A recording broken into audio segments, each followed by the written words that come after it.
Hey, this is pretty interesting. Did you notice that the word partial is underlined in this question stem?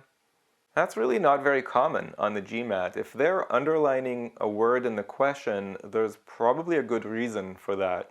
So as I look at the table that was provided, I'm thinking these percents, I guess, wouldn't add up to 100 because this table is only showing partial results. So my first order of business would be to sum them all up and see what percent of the total is represented in this table.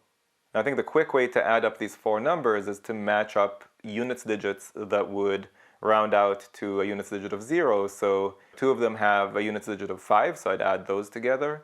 And then the other two have units digits of 2 and 8, so those would add together nicely as well. 35% and 15% gives me 50%, and then 22% and 18% gives me 40%.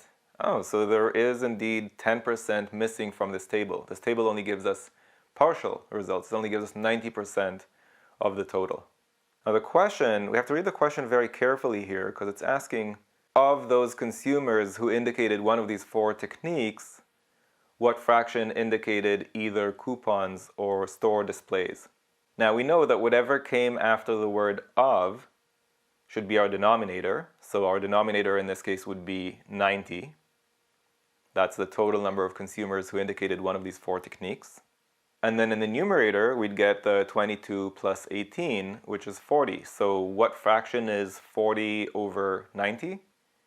4/9. If you found this video useful, go to quantreasoning.com for a lot more where that came from. You should also click that like button and let me know in the comments below what you'd like me to make future videos about.